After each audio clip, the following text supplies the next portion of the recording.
Swagatam, Khush Amadid, bienvenue. It's so wonderful to see you here in Vancouver. Years ago, I met Arundhati Roy for the first time at Hampshire College in Massachusetts, Amherst, Massachusetts, and she was giving the Iqbal Ahmed lecture. Iqbal Ahmed, the great anti-imperialist Pakistani intellectual activist. And she wrote this about the writing and what the role of a writer is. Rule one for a writer, as far as I'm concerned, is there are no rules. And rule two, since rule one was made to be broken, is there are no excuses for bad art. Painters, writers, singers, actors, dancers, filmmakers, musicians, all are meant to fly, to push at the frontiers, to worry the edges of the human imagination, to conjure beauty from the most unexpected things, to find magic in places where others never thought to look. The adjectives to describe Arundhati Roy's work, could fill this room many times over. Naomi Klein has talked about her killer one-liners and requisite, absolutely exquisite metaphors and devastating eye for detail. And her book, My Seditious Heart, covers a range of essays starting with the end of imagination and going to the title essay. It's full of passion and persuasion and precision. About herself, she once told the New York Times, "I am a woman who is a granddaughter of a lady who used to be beaten on the head by her husband, of a mother who went through hell because she was divorced and had to bring up kids. And I can take 10 men out to lunch and pay the bill, and nobody even thinks twice about it. So don't mess with me." We're not going to mess with Arundhati Roy. We're going to welcome her, a warm Vancouver welcome for Arundhati Roy.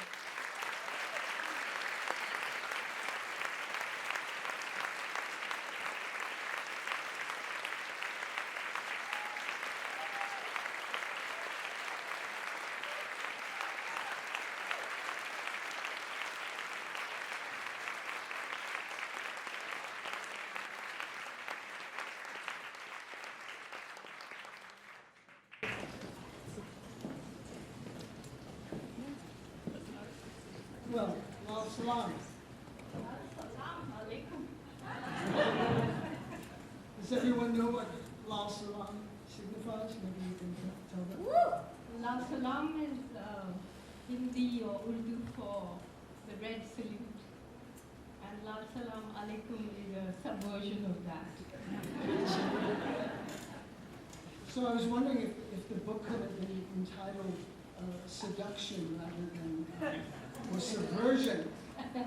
My seductive heart. My seductive heart. Seductive self. I don't think Modi would have agreed. We'll get to the illustrious Prime Minister of the world's largest democracy in a moment or two. But since we are here in Canada, I thought I would inject a little bit of Leonard Cohen into the discussion, particularly on the occasion of his postage stamps being issued all over the country. He, in his wonderful song called Anthem, he says, "Ring the bells that can still ring, forget your perfect offering, there's a crack in everything, that's how the light gets in." So I wonder, as a writer, how do you navigate those nooks and crevices and where you find the light to get in?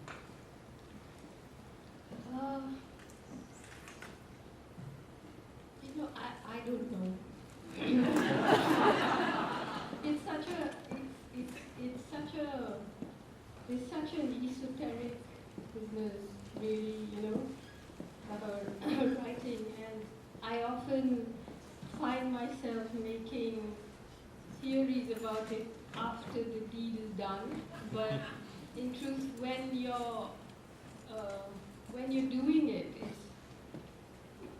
it's not that I have a method, So it's just some And I know a lot of people ask me questions about the difference between writing fiction and non-fiction, and a lot of people put these two things in separate universes with some false assumptions, like non-fiction is factual and fiction is not, which isn't true. It's just a different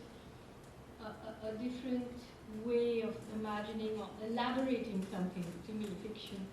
But the difference I feel actually in my body, when I'm writing fiction, I'm somehow very relaxed. I'm very, I just don't feel the pressure of time.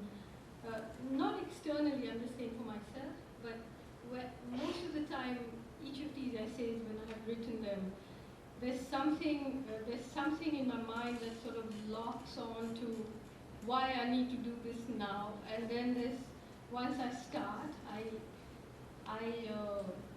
it's almost terrifying to me how my mind is racing and has no consideration for exhaustion or physical exhaustion or anything like that. It's just somehow trying to string together something and that it has to be done in this urgent way. You've very assiduously tracked the rise of the Hindu right, Hindutva. Maybe we should define that for the audience. What does Hindutva mean? Well, I mean, maybe this audience might not know how incendiary a question that is. But Hindutva is what the political Hindu right calls the practice of political Hinduism, or a lifestyle, they say.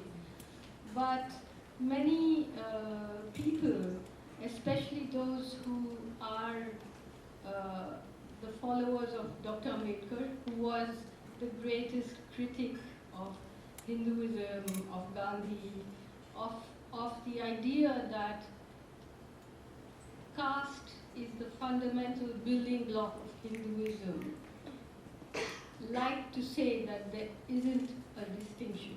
It's a bit like people who are nervous of criticizing capitalism will say crony capitalism or surveillance capitalism or all sorts of adjectives before you use capitalism, but it's all capitalism. So you get my point. I don't know that, what I'm saying is I don't know that there is that much of a difference between Hinduism and Hindutva. There are obviously different interpretations of what that means, and so there are people who are offended by the practice of it by the BJP, and rightly so. BJP being the ruling political party. The Modi's party, and that is, of course, just the offspring of the mothership, which is an organization called the RSS, the Rashtriya Swayam Sevak Sangh, which was founded in 1925. Well, they've been around for a long time. Yeah. What is it about this particular moment where they have surged to power?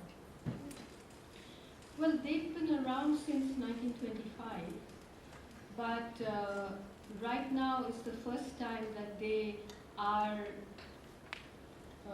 in power with a brute majority, So they've really stepped up their game, and I think it's like the recruitment, the levels of recruitment. The RSS is, it used to remain pretty secretive. It doesn't have footprints,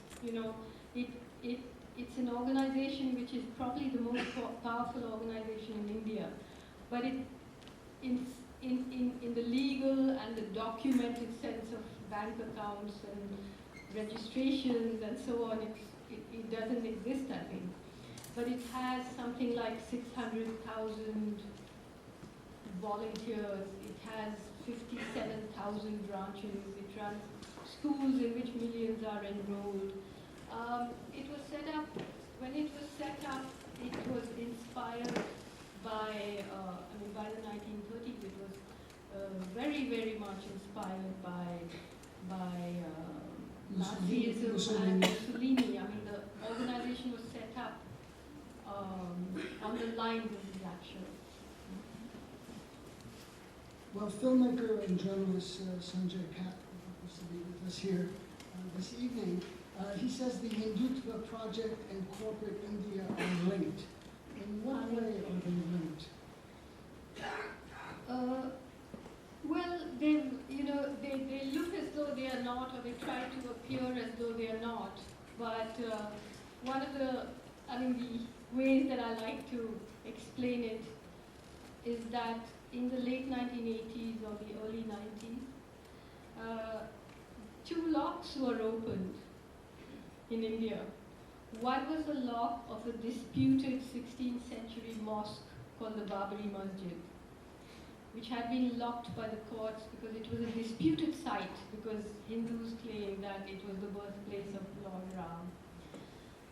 So that lock was opened actually by the Congress government that claims to be secular, to say that Hindus should be allowed to worship there. And the other lock was the lock of the protected market.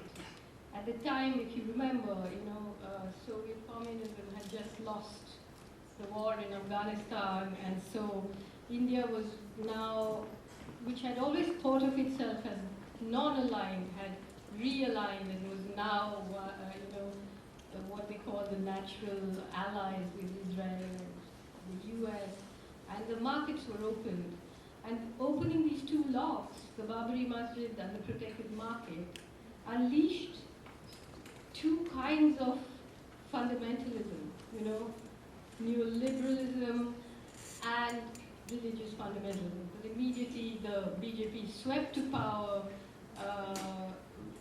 organizing these huge marches saying that the mosque should be demolished and the Hindu temple be built in its place, which happened. The mosque was demolished in 1992, and just last week the Supreme Court of India, after all these years, in a judgment, basically gave the land over to build a Hindu temple there.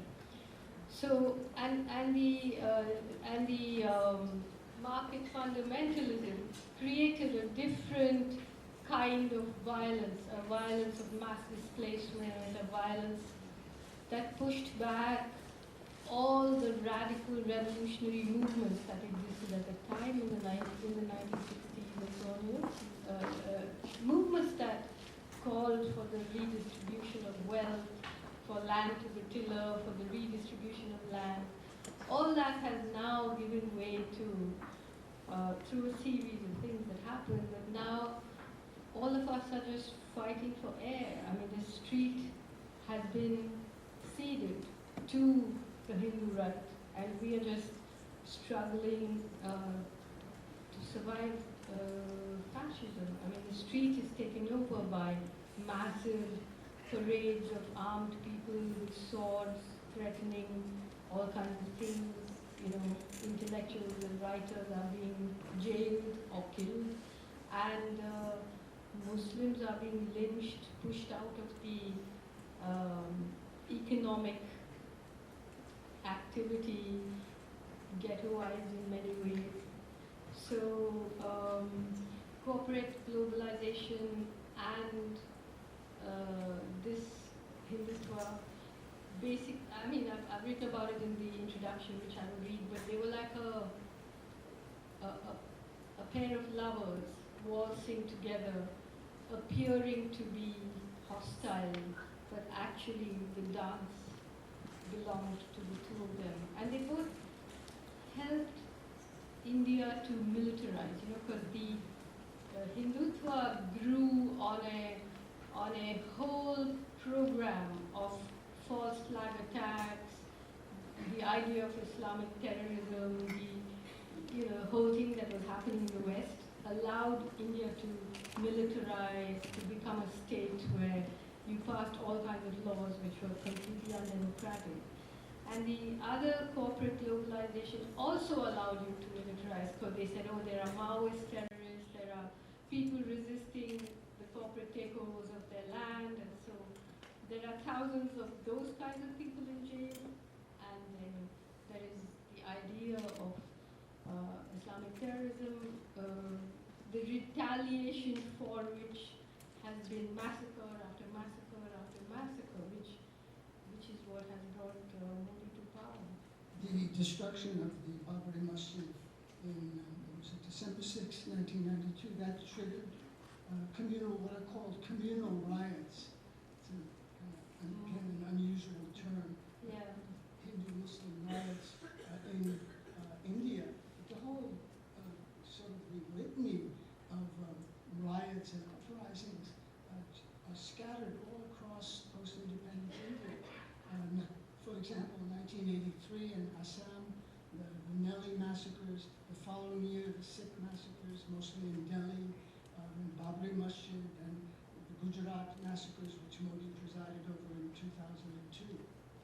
Yeah, I mean the disturbing thing about, and when we're talking about massacres, we really mean massacres. You know, you're talking about 2,500 people or more being killed, slaughtered like in public on the streets, in villages and cities. The disturbing thing about this is, you know, that first of all, both the major political parties have done this. One, I mean, the more disturbing of them have been done as a part of an ideological program, which is the program of the Hindu right. But the Congress has done it too. You know, the massacre of Sikhs happened after the assassination of Indira Gandhi. But, you know, the disturbing thing is that most often in India, whichever political party is seen to have been behind the killing of minorities, in 84 it was Sikhs, in the other cases is Nelly and everything as mostly Muslim people. But whoever does it wins the election, you know. So the proximity of massacre to election campaigns and the idea of democracy is frightening. So you're consistently calling yourself a democracy, but a democracy without a constitution, without a judiciary or a media or a executive that makes things like mass murder a punishable offense, is then majoritarianism. Talk about the National Register of Citizens, the NRC, in particular as it relates to Assam, the state that you have visited. Well, this is something that has been, it's new in the imagination of the mainstream India. It's not at all new in the imagination of the people of Assam. So Assam, just like Kashmir, is a border state. And I just did a talk in New York 3 days ago, and I said, look at us now. You have 7 million people in Kashmir who have never wanted to belong to India, or at least overwhelmingly most of them have not wanted to belong to India. They have been fighting for freedom since 1990. I mean, when the conflict became an armed conflict, and you have 7 million people who don't want to belong to India, locked down under the densest military occupation in the world, and now a digital siege. I mean, it's more than 100 days now. Kashmiris have no access to the internet. Most of the time they have no access to phones either, but the phone lines have just been, most of the phone lines have just been made to work again. And meanwhile in Assam, you have Assam, which borders Bangladesh and Bhutan. You have 2 million people who long to belong to India, who have found their names missing from the National Register of Citizens. So the National Register of Citizens is a process that has had many avatars in Assam because of a kind of tension between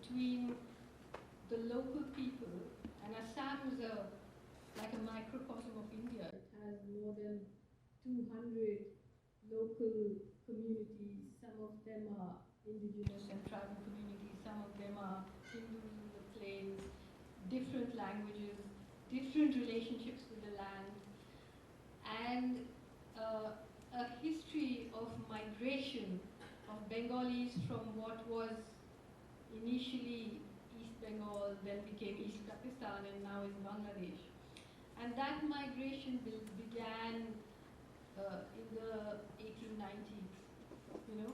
But then, at the time when the British annexed Assam in 1826 or something, I think, and then they discovered that they could plant tea there, and they thought of it like the British thought of Australia, you know, terra nullius, there's nobody here. But there were actually a lot of indigenous people there, and their lands were given away to poor immigrants from East Bengal. I mean, at that time it was all British territory, you know. So they came, they cleared the lands, they cleared the marshes, they started growing crops, growing jute, helping to feed the new tea industry that had been started by the British. But then, by the 1930s, the balance of the population changed, you know, and the tension in Assam was more against Bengali local people, against the Bengali language, and against Bengali migrants. But then partition happened, and there was a huge influx of refugees. Then the 1971 war happened. There was a huge influx of refugees. But so this tension has been going on for a while, and now the new government has kind of cast this Muslim-Hindu thing over it. So it's a very complicated situation where people are being asked to, the poorest people you can imagine, who live in these silt islands of the Brahmaputra, the islands keep shifting and changing because the Brahmaputra is a very, very moody river. And these people are being asked to produce legacy documents, proving that they have a link back to 1971. So they have, and the state decides what these documents should be. And so you had an exercise recently supervised by the Supreme Court where 30 million people had to produce their legacy documents.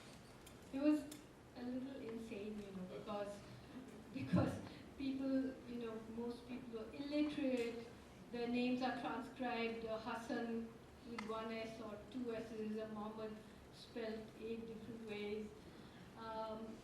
Your maternal lineage doesn't count, you have to prove it from your father's side.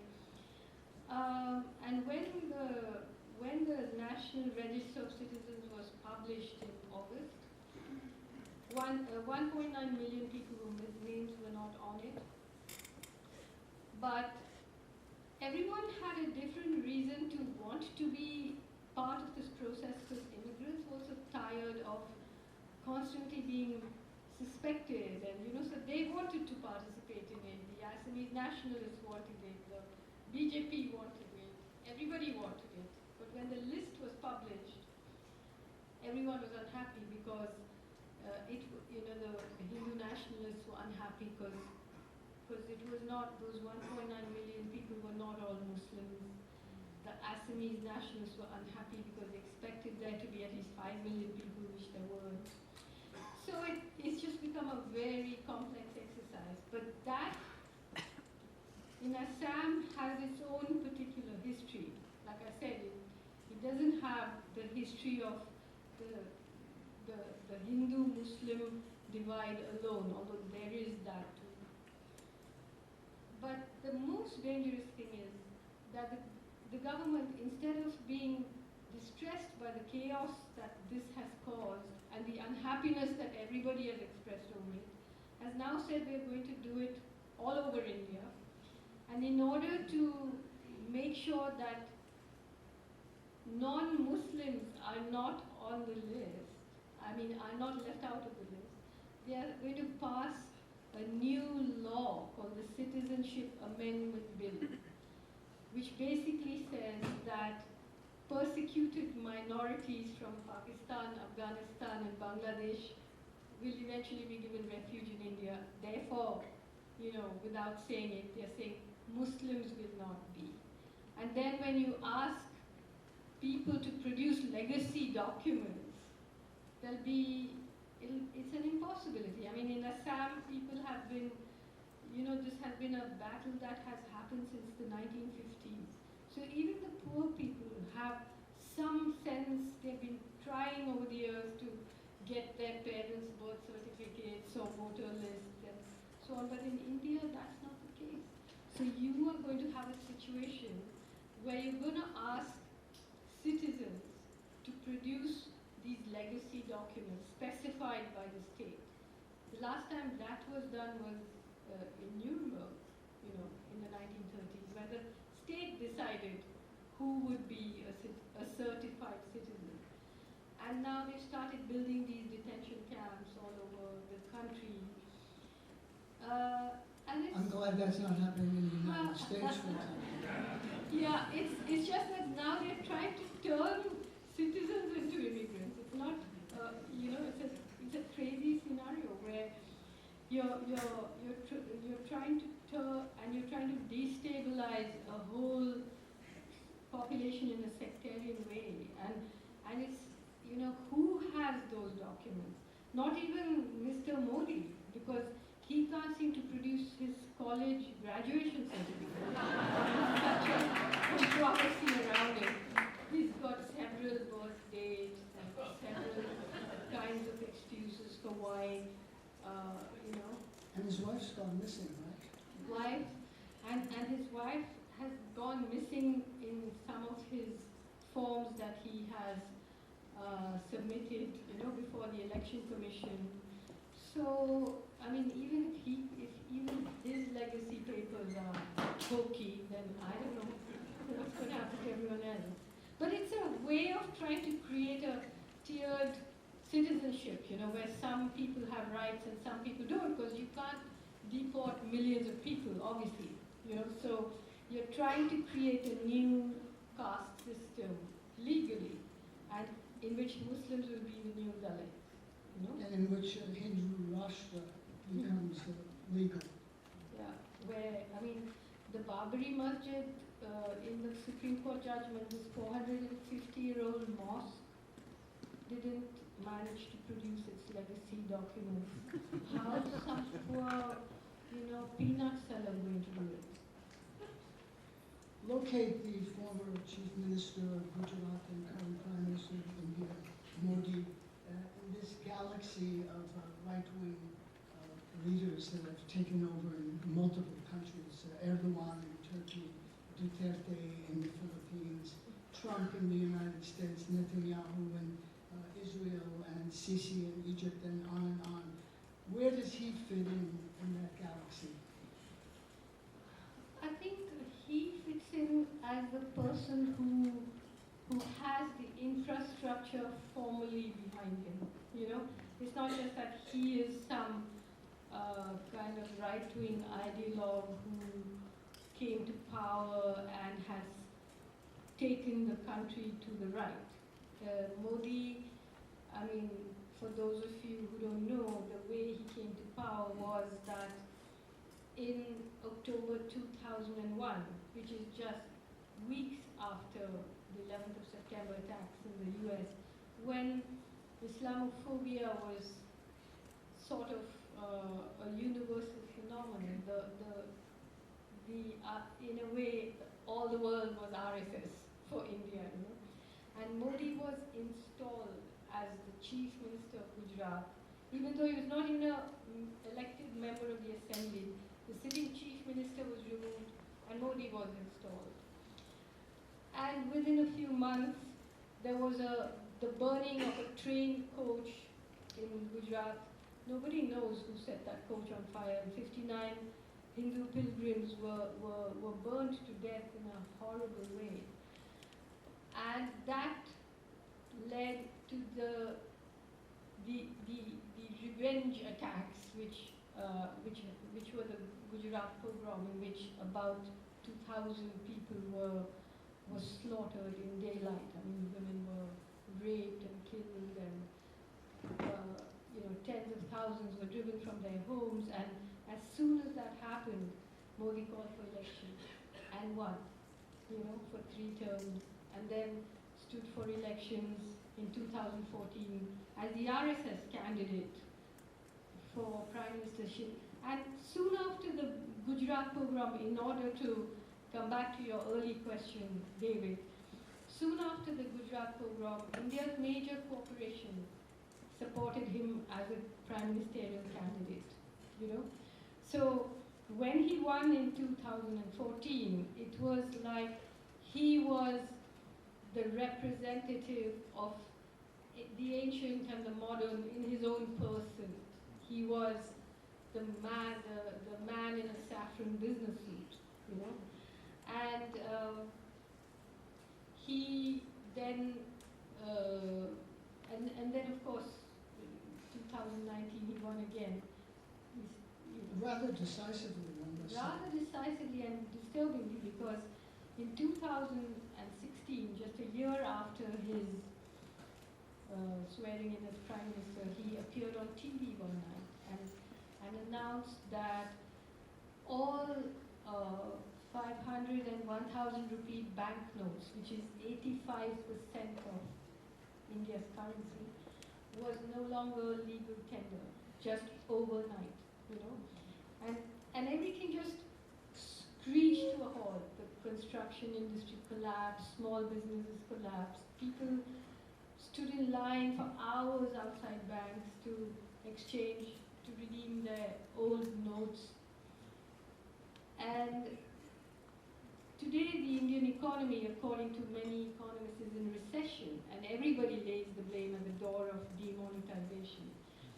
It was like some people described it as shooting the tires off a racing car, And yet, and I always felt that this was not about economics. It was a love test. It was, will you do what I say, even if it's going to cost you? And everyone did. There was no riots, there was no anger. The pain was turned into pleasure somehow, that if we suffer, the Hindu nation will be born, something like that. It was a very strange psychological moment, which many of us didn't read properly. We read it in utilitarian ways. We thought, oh, now people are suffering, Modi is out, but oh no, It's a very complicated psychology at play right now. He came back, they won the elections again, and now they've really stepped up their game, the RSS. It is no longer a shadow state, it is the state. And you see all the diplomats and ambassadors in India trooping to the city of Nagpur to pay their respects to the RSS. But they know that this is the real powerhouse. The headquarters is in Nagpur. Yes. Well, much is made also of one of his close associates, Amit Shah. He's the Home Minister. Lovely man. Lovely man. A great humanitarian, feminist, no doubt. What role has he been playing in the Modi administration? Well, Amit Shah and Modi go back a long way. They're very old friends. Amit Shah was actually spent time in jail. He was the main accused in a series of killings. And then the judge who was adjudicating on his case, Justice Loya, died very mysteriously. And then the new judge came and acquitted him immediately. And now he's the Home Minister, And he is the one who appears on TV and calls all Bangladeshi workers are termites in our system. Recently he changed had some safeguards removed from the terrorism laws, and he said that basically, I'm sure you all agree that, these intellectuals are more dangerous than the armed terrorists. And so he's a very,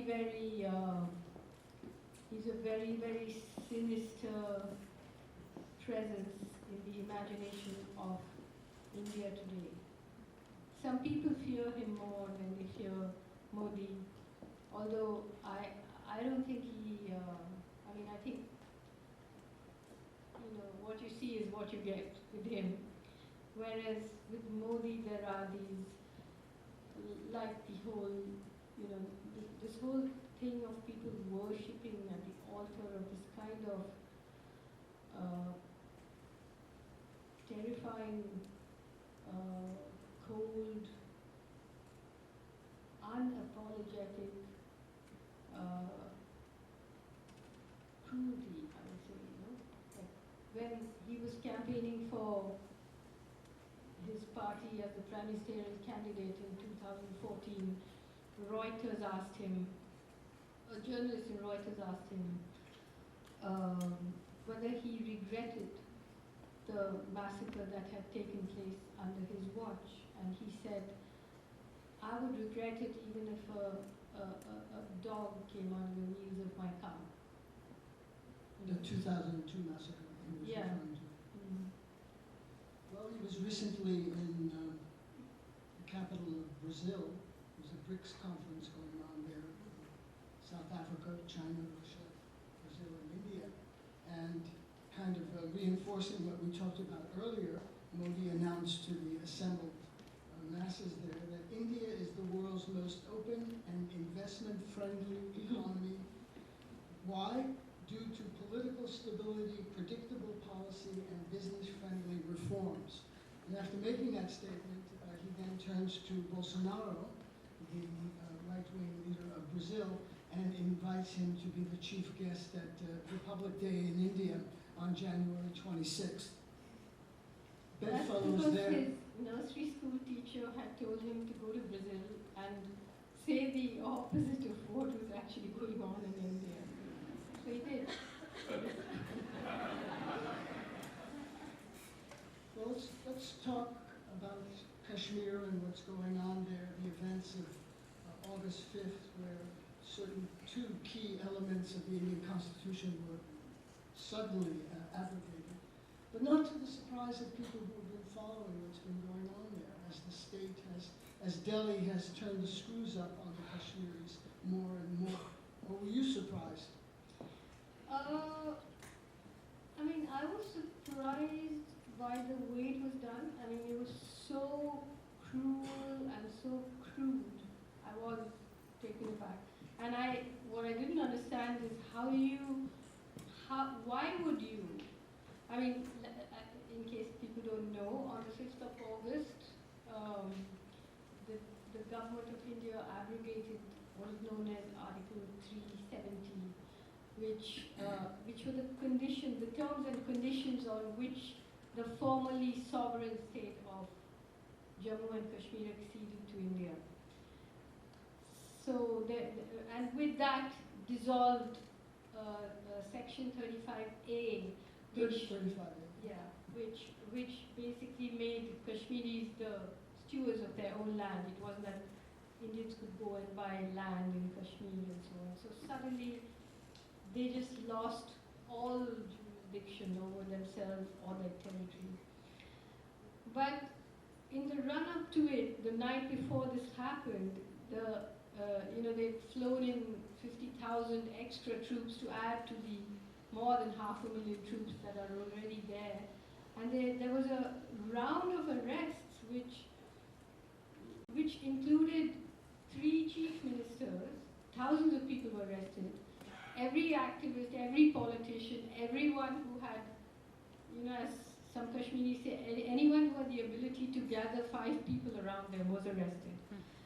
But among them, the chief ministers of the political parties that have always been faithful and pro-India, they have carried India's water right through the conflict. So it was as if they just wanted to clean the slate, burn through any kind of possibility of conversation or a middle ground. So I don't know, at this point of time, it's more than 100 days that 7 million people are under siege. There was a curfew, now the curfew's been lifted, but people are refusing to take their children to school, the markets are still closed, and the internet is cut off at a time when it's impossible to function. I mean, it must be 20% of what you need to do can be done without the internet now, So they've got themselves into that situation in the government of India, but they don't know how to get out of it, It's a very, very, very dangerous and volatile situation there. And Article 35A, which was nullified, now will permit outsiders to own land in Already, Kashmir. while the siege is on, something like 125 projects have been approved, diverting forest land for development. And of course, you know what they mean by development. Would you like the polluted air of Delhi in the Kashmir Valley? Would it be lovely? Mukesh Ambani, the richest man in India, has announced that he has very dramatic plans for Kashmir. People are afraid that this could be a replication of what's been happening on the West Bank. Yeah, I think more than that, it's like a Tibet type of situation, where you might be thinking about population transfers and a kind of Settler colonialism. yeah, you just sort of digest a place rather than separate it from yourself. Well, talk more about the support that Kashmiris have received, if any. I know you had a piece in the New York Times. There's been some coverage of what's been going on, and some of it quite critical. Well, one of the great litanies used to be Kashmir is an internal matter in India. They don't know. I mean, nobody's allowed to talk about it because it's an internal matter to the country. But certainly by doing this, they managed to internationalize it. So yes, I think people, especially the international media, often we are critical of the international media, but during the lockdown, the joke among some Kashmiris who had some access to the media was that the New York Times was the local paper, because the local papers were so censored that they were just carrying advertisements of cancelled marriages or, how to live with diabetes, or, as if there was nothing going on, where your whole life, the oxygen had been taken away from the valley, and there was no paper that was allowed to report it. But, I mean, sadly, the situation is in India as well as in Kashmir and everywhere else. I actually don't know what anyone can do about it on the outside, Like, the battles are, the situation is so very dangerous now. And for the outside world, India is just a market. The French want to sell India Rafale jets. Angela Merkel came there and wants to do trade deals. Everyone wants to profit from that situation. And I mean, that's the way the world is. So, I don't know what forms of, you can't sustain this kind of media interest. And increasingly, as the chaos of a tanking economy is beginning to play out in India, you're going to get a situation where there was a time when people were very, very alert and very worried about how India is viewed in the world, there was a lot of attention paid to the theater of maintaining this fiction of this is the great and largest democracy. That's wearing thin now. So calling Bolsonaro to Republic Day or taking 27 far-right European Union parliamentarians to Kashmir to get them to make a statement in favor of you is showing that you're increasingly not really worried about dropping the mask of democracy. And I, for one, have become a great fan of hypocrisy. Like I feel that hypocrisy at least means you have some vestiges of shame. But once that's gone, well, no, seriously, it's a scary thing. In February, there was a suicide bomber attack on a bus carrying Indian paramilitary. Something like 40 of them were killed.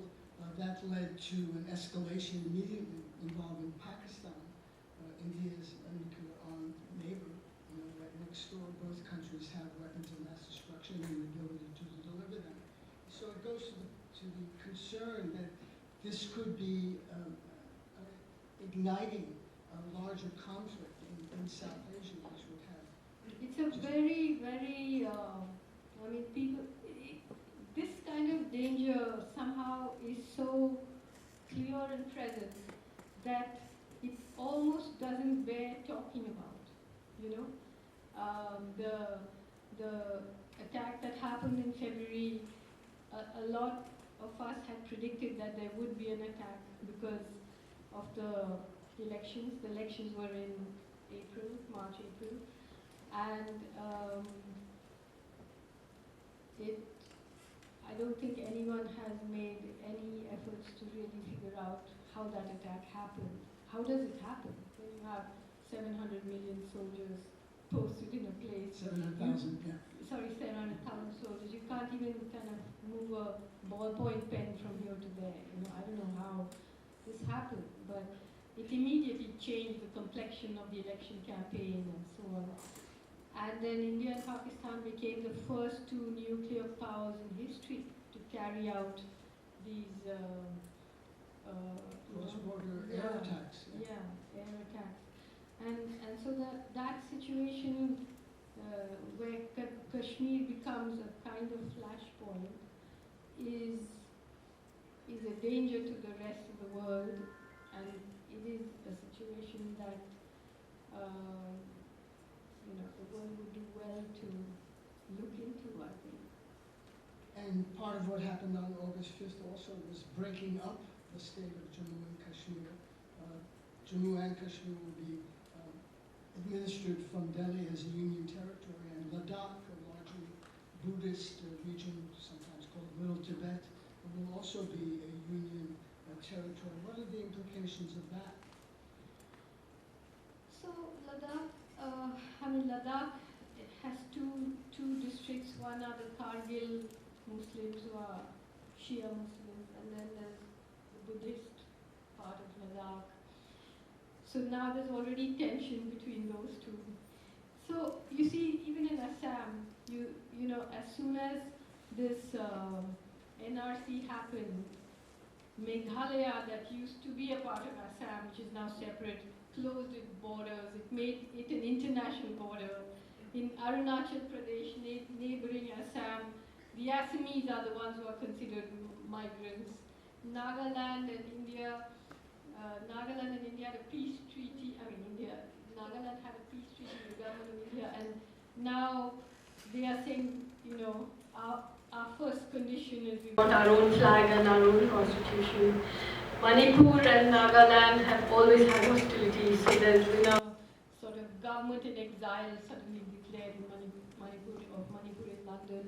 So once you light the torch of ethno-nationalism in a country like India, which has 780 languages and so many communities, how are you going to decide where those flames, or which parts those flames should burn along, So Modi and the RSS's idea of one nation, one constitution, one language, one religion is going to eventually be the end of India as we knew it. You know? But it seems that India is some 200 million Muslims. It's one of the largest Muslim countries in the world, you know, right after Indonesia, Bangladesh, and Pakistan. That they're particularly being targeted and scapegoated. And, you know, 113 lynchings since 2015. You know, and the lynching is like people lynch people and put up the videos on YouTube. It's unbelievable what's going on there. You know, so sometimes I say Kashmir is occupied by the army and India's occupied by the mob. You know. I think there's that saying about you've quoted it, Musliman, Pakistan, Kabristan. Yeah, I mean there is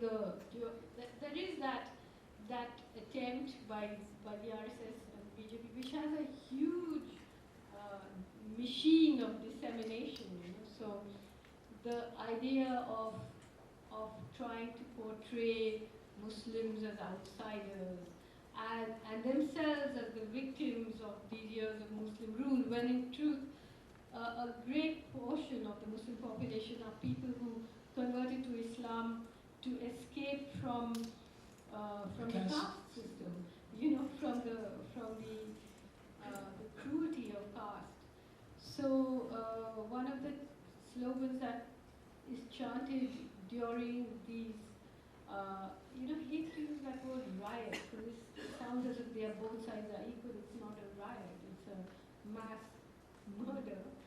It is Musalman ka ek hi stan, Pakistan ya Kabristan, which means one place for the Muslim, the graveyard, or Pakistan. Get out or stay here and die. Yeah. Basically. You wrote a book with John Cusack, the activist, called What Can and Cannot Be Said. And you were writing about something that you heard when you visited Edward Snowden in Russia, about sleepwalking into a total surveillance state. There's an issue going on in India right now around WhatsApp, the very popular service. Of over 400 million Indians subscribe to it. It's the largest country.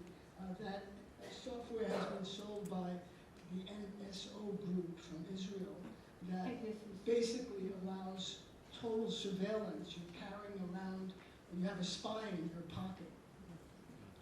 Yeah, well, Edward Snowden alerted us to that long ago, and even before that, I mean, everyone who's an activist in India knew that this kind of surveillance is, you know, through our cell phones is happening.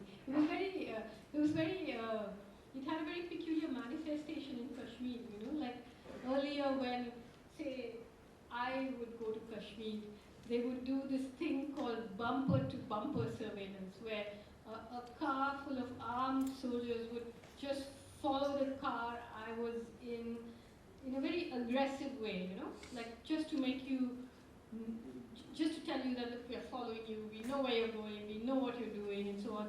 And even those guys were, the people in the car, they were not as aggressive as their masters wanted them to be. So I would often, let's say, go to a market, and they would be parked there, and I would get into a shop, go out of the back, go to another town, and come back in the evening, these guys would be still there.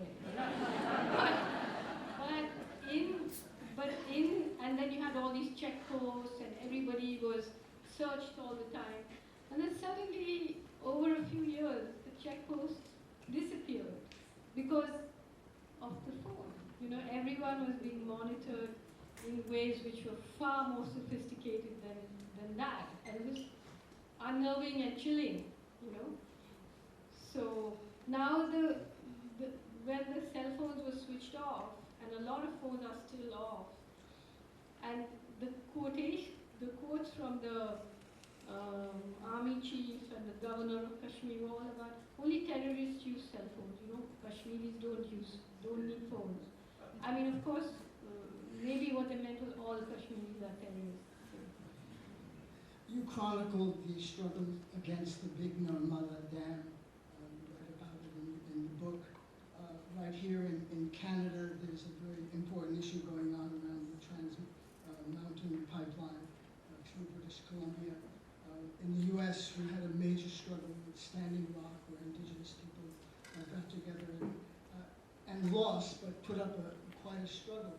Now, you've written that even though Narmada has been built and those people have lost their homes and through inundation, that there's a virtue in resistance, that it does matter to put up a fight. Well, obviously, I mean, that's a truism, I guess. But, you look at what happened in the Narmada. This year, on the 17th of September, Modi's birthday present to himself was to fill the reservoir of that dam, which is like, I think, more than all of Rome or something. People who had fought that dam for 30 years watched their lands go under while he gifted this brimful reservoir to himself,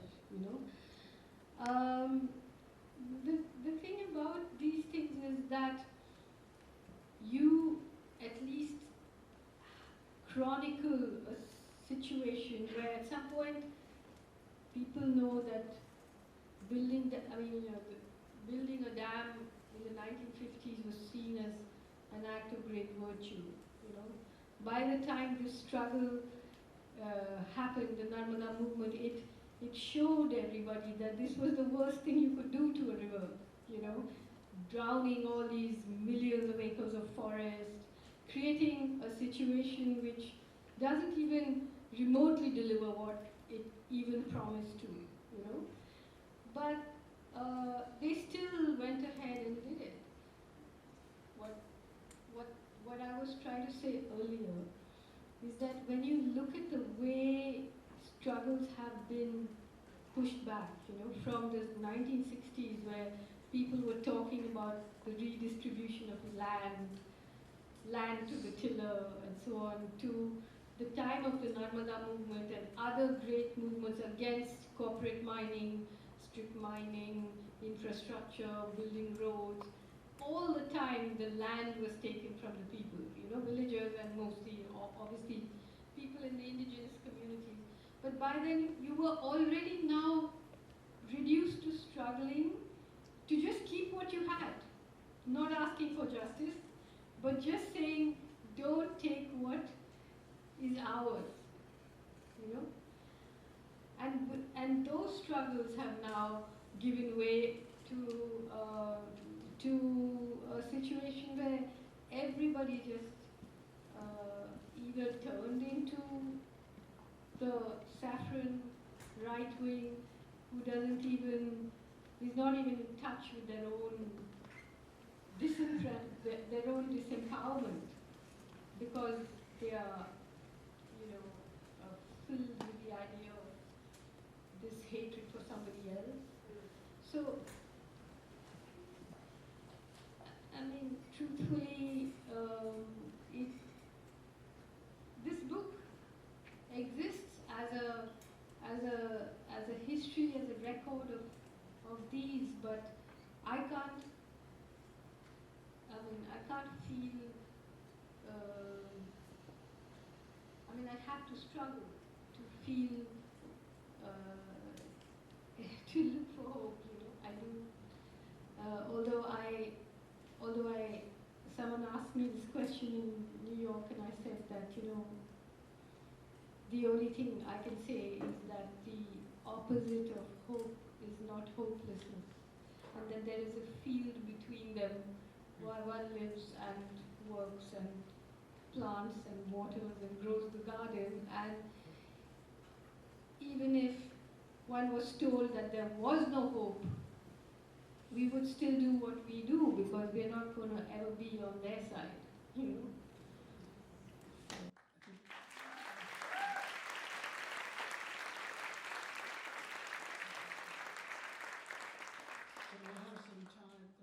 have some time for questions, if people would like to come up. And while someone is coming up, I'd like to.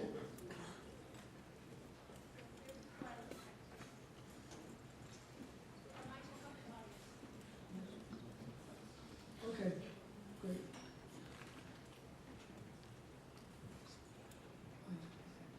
Yes.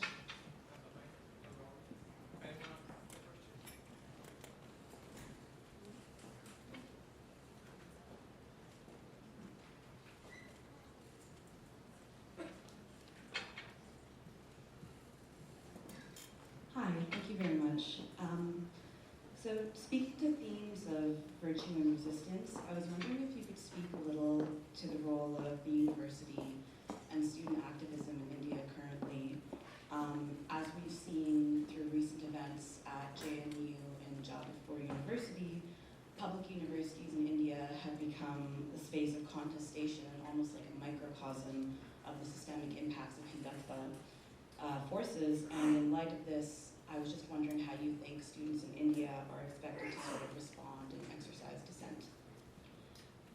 Well, this is a very important thing that you raised, because one of the one of the fundamental conditions of fascism is hostility towards all kinds of intelligence, not just intellectuals, but all kinds of intelligence, including intelligence of the land, of the farmers, of the people who understand anything, So the attack on universities is ongoing. It's not just JNU, Jadavpur, Hyderabad University, the film institute in Pune, and one of the things that I didn't talk about was that what has happened in the last election was that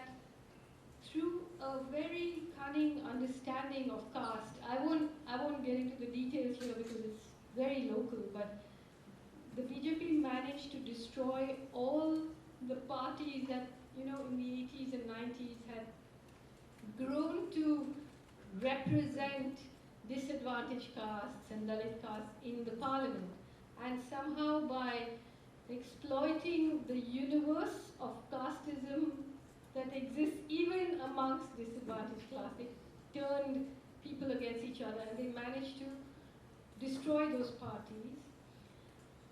And so in universities like JNU, you had universities where for the first time disadvantaged caste people, because of what is known as reservation in India, affirmative action here, people had managed to enter the university space, and through that had managed to enter the space of jobs, of government jobs, of positions of some kind of power.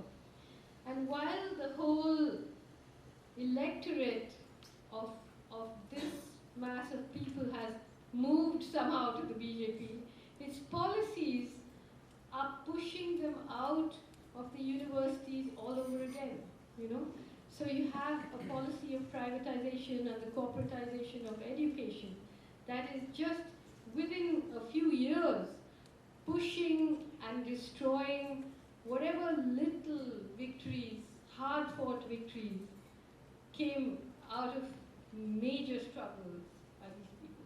So the attack on universities, the attack on syllabi, the attack on, the idea that a whole generation is going to be coming up, which is just, the greatest form of fake news in India is fake history, and that is that's the fastest moving consumer good these days, fake history.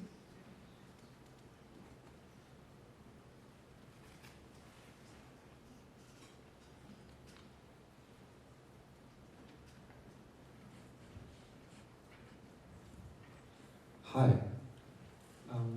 You talked a little bit about the effect of WhatsApp and kind of like how that's connected to surveillance. You talked a little bit about fake history. And I remember reading both for the election in Brazil and also the election in India that kind of disinformation was a real, something people were talking about, something we talked about in Canada and the US. And I was wondering if there's anything that you feel is a good antidote or way to address kind of disinformation and how this perpetuates kind of all the craziness that happens.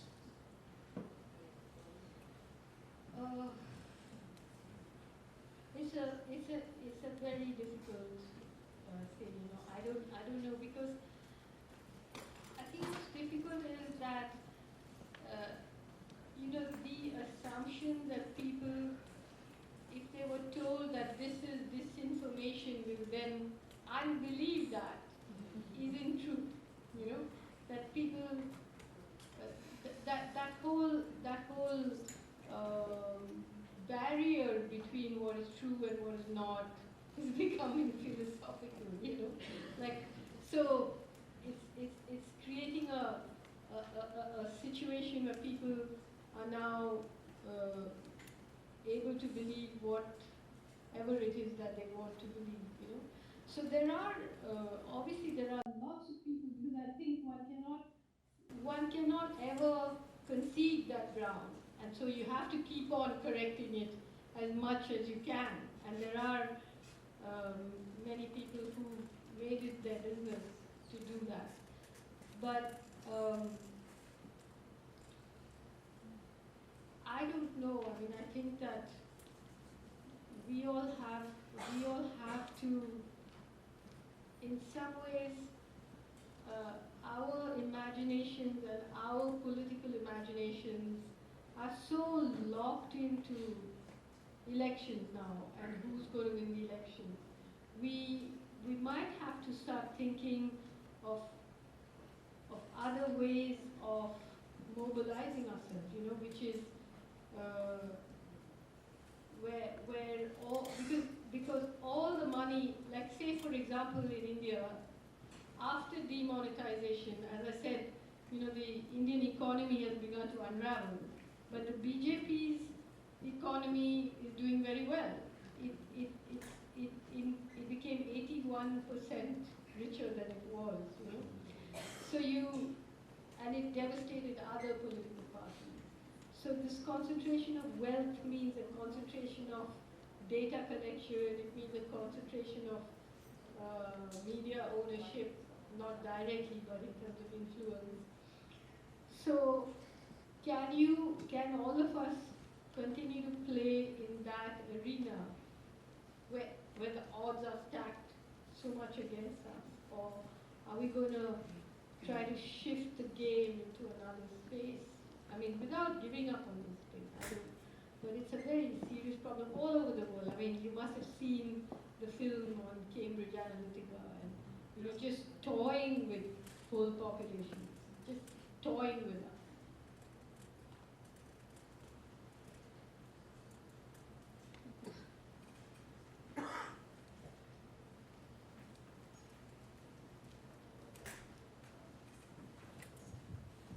Hello. I was recently during the time that Modi has been in power, there's been a lot of news about the Indian diaspora in the US and Canada, things like Howdy Modi in Texas and things like that. And I was wondering whether you could give us your thoughts on your observations you've had on how the Indian diaspora has responded to recent events in India, such as the abrogation of 370 and things like that. Well, the Indian diaspora has responded in very worrying ways, you know. I mean, of course, when Modi went to Houston, there were some 60,000 people in a stadium cheering him on, and Trump arrived there, you know. I think it was the first time that he was introduced to his own citizens by the head of another state.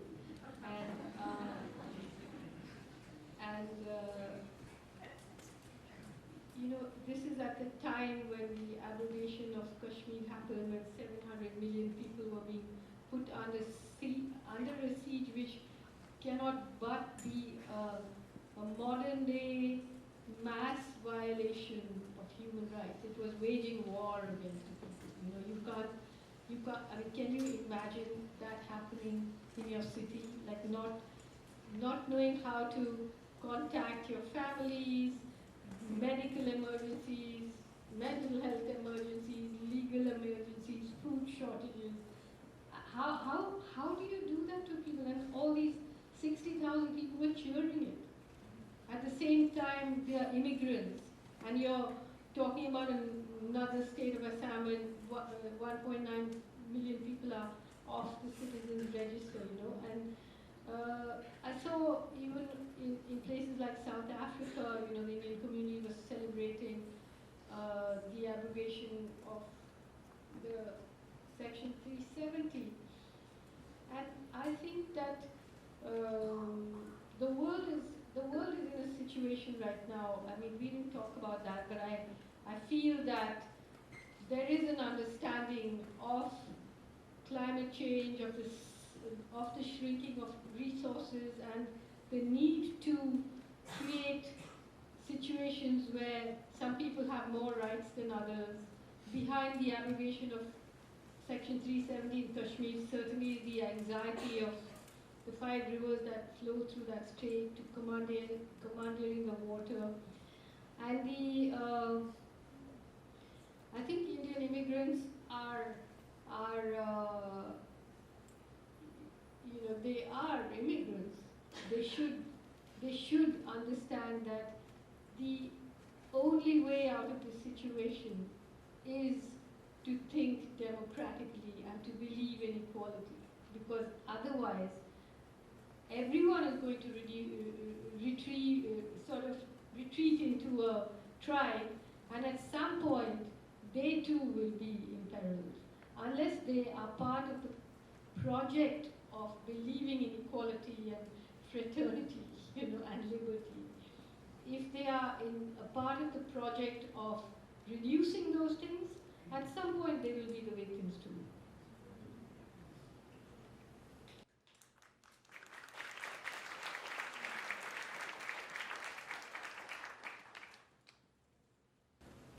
Hello. Yes. Hi. So thank you very much for your unbiased comments. We really admire your courage. I have two questions. One, that I have a wish that somebody like you can rise in Israel also and talk about what is happening in West Bank and Gaza and so on. My question is that what you think about the role of the media in the rise of Modi and the role of the judiciary in legitimizing Modi? Because as you mentioned, are they hostage or are they subscribing to the very ideology of RSS? See, I think we've gone past the time when anybody's a hostage, you know. I think we can't absolve them of what they are doing. If there were two institutions that could have stood in the way of this, it was the media and the judiciary. And I think they have fallen, you know, and fallen badly. The media, I mean, India has more than 424/7 news channels, just continuously keeping a population of millions marinated in a kind of bigotry. And it's not just the news channels, you know, so much of the cultural output is just so much a part of all this. And recently one of the most chilling and sad things was on October 2nd, which was Gandhi's birthday, you saw all the A-list Bollywood stars who have millions of followers trooping into a little classroom sort of situation, sitting in these chairs, and then Modi came, and one by one, you know, Amir Khan and Shah Rukh Khan and all came up and did their little homework project on Gandhi, got patted on the back, and then sat down. It was so horrifying to watch that. You know? And the New York Times ran an op-ed that very day, Gandhi's birthday, By Modi. by Modi. Yeah. Yeah. At the same time, he was boasting about, he was being given an award for his work on sanitation From the Gates from the Foundation. Gates Foundation. While and I think on that same day, 2 Dalit children were beaten to death for shitting outside, but their house was just a plastic sheet. You know. So, yeah, I mean, these kinds of people, like the Gates Foundation, the Howdy Modi, the media and the judiciary are now at some point going to be viewed as people who actually allowed a very, very horrifying situation to develop, you know, who helped it along.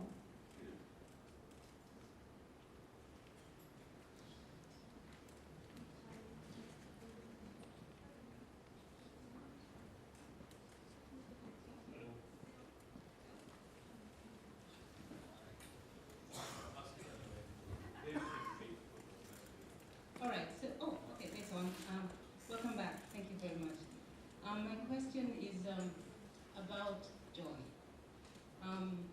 If I remember rightly, in the Ministry of Utmost Happiness, there's a scene where a character, or some people are holding up placards saying, with a quote about the preferably unheard.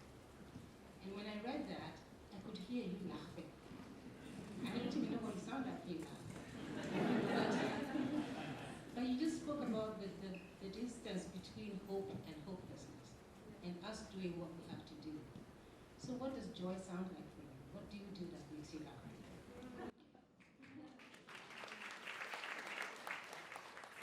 Well, you know, one of the things that you realize when you're living and walking with other comrades who see the kinds of things you see, and you know, who are fighting battles which are so absorbing,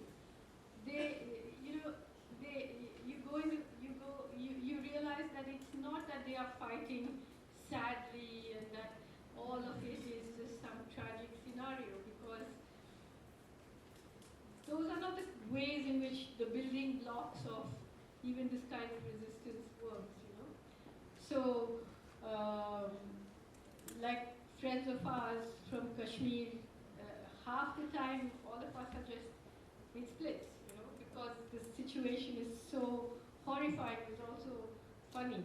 So, for example, one of our friends always tells a story about how in the border villages of Kashmir, where there are more soldiers than there are people, so you know they can't really be part of the big marches that take place in the towns and so on. But on one occasion, the people got, you know, together and they decided that they were going to do a protest and they were going to raise slogans that they heard in the towns. So they were marching around saying, "Indian dogs, go back." So they were being stopped by these soldiers, and one or two of them were caught and beaten up and saying, you know, what the hell were you saying? And these guys weren't sure, like, exactly what Indian dogs were, you know, so because it was English word. So they said, no, we were just saying, they were saying Indian dogs, go back. We said, no, hum keh rahe the Indian dogs yahi raho, meaning we were saying Indian dogs stay here. So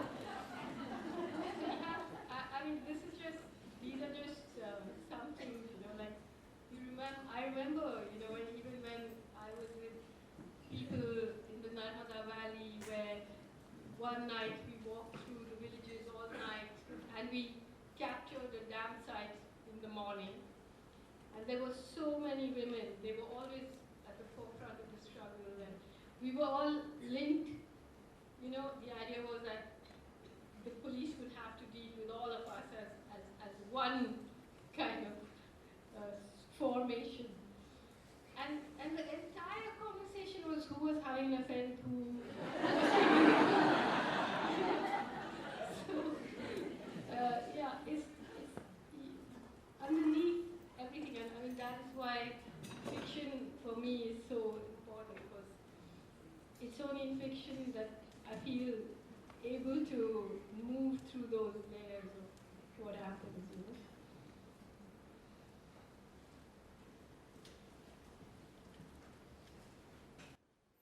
One more question? Good evening. You mentioned about the last election and a landslide. And for me, just as an outsider, I would think that, you know, the voting system is somewhat corrupt. And it's just going to be difficult, especially for, you know, the left, for the Muslims and other minorities in that country or in the country to come to power based on what you've seen. Just want to get your thoughts on that. Well, actually, the truth is that out of a population of 1,300 million, in the last election, 600 million voted, and 300 million voted for them, you know. So what looks like some huge majority is in fact not so, you know. And this has to do with the system of how elections happen. And it also has, I mean, many people believe it also has to do with the electronic voting machine. Yeah. Okay, so I'll end it with I'll just read a little bit from the introduction and then, yeah.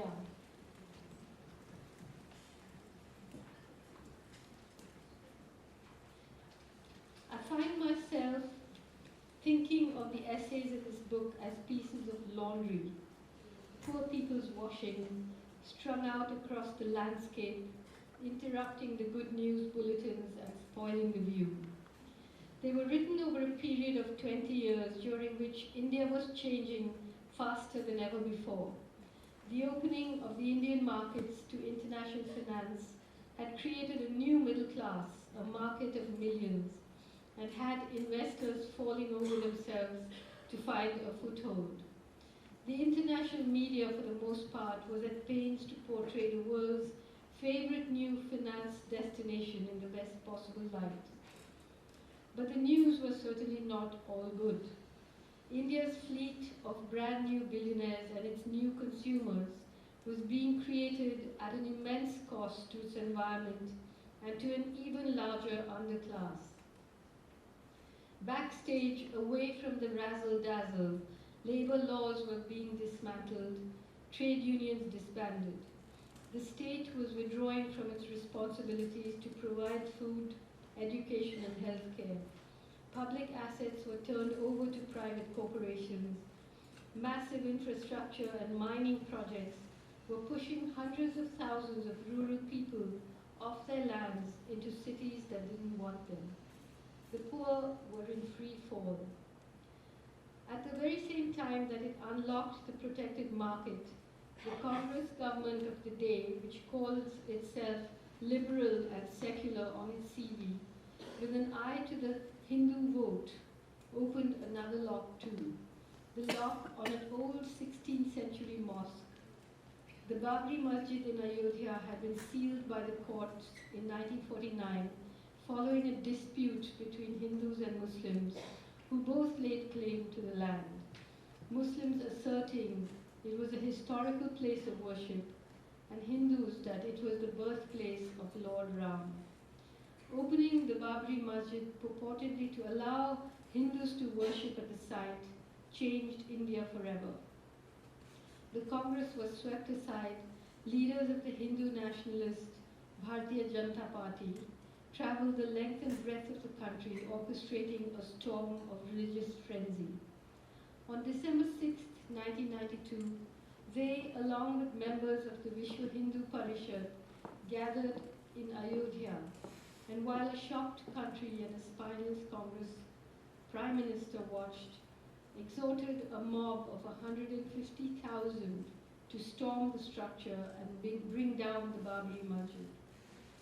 The demolition of the mosque and the simultaneous opening of the markets was the beginning of a complicated waltz between corporate globalization and medieval religious fundamentalism.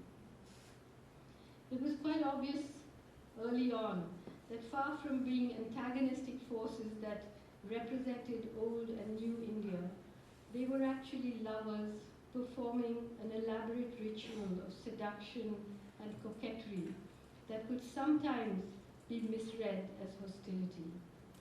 For me personally, it was a time of odd disquiet. As I watched the great drama unfold, my own fortune seemed to have been touched by magic.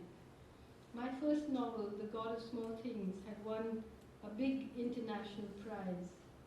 I was a front runner in the lineup of people who were chosen to personify the confident, new, market-friendly India that was finally taking its place at the high table.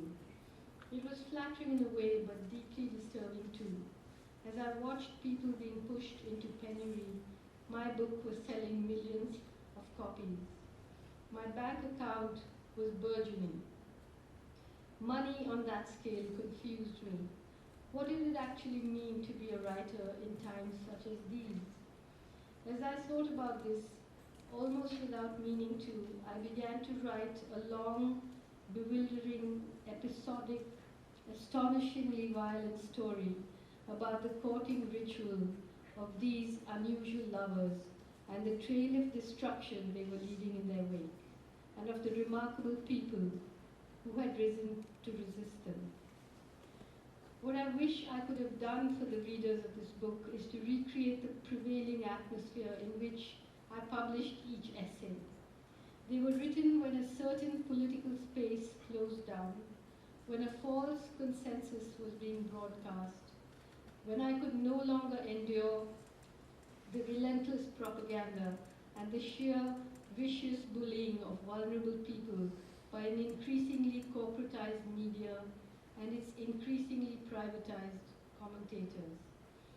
Most often I wrote because it became easier to do that than to put up with the angry, persistent hum of my own silence.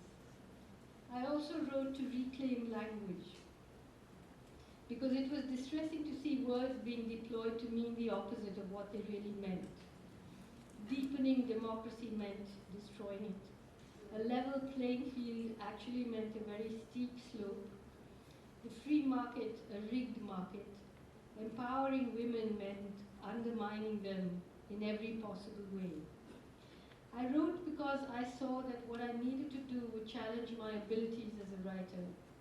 I had in the past written screenplays and a novel. I had written about love and loss, about childhood, caste, violence, and families, the eternal preoccupations of writers and poets. Could I write equally compellingly about irrigation, about the salinization of soil, about drainage, dams, crop patterns, about the per unit cost of electricity, about the law, about things that affect ordinary people's lives? Could I turn these topics into literature? I tried.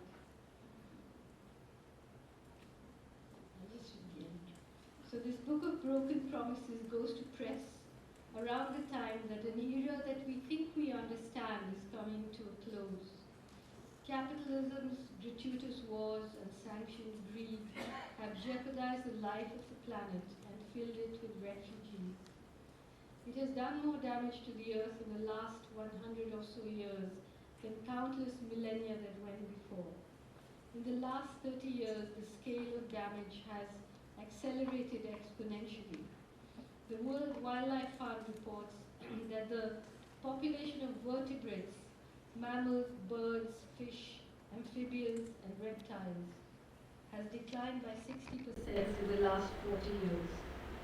We have sentenced ourselves to an era of sudden catastrophes, wildfires and strange storms, earthquakes and flash floods. To guide us through it all, we have the steady hand of new imperialists in China, white supremacists in the White House, and benevolent neo-Nazis on the streets of Europe. In India, Hindu fascists are marching to demand a grand temple where the mosque they demolished once stood. Farmers deep in debt are marching for their very survival. The unemployed are marching for jobs. More temples, easy, but more jobs. As we know, the age of artificial intelligence is upon us. Human labor will soon become largely redundant. Humans will consume, but many will not be required to participate in or be remunerated for economic activity. So the question before us is who or what will rule the world, and what will become of so many surplus people? The next 30 years will be unlike anything that we as a species have ever encountered.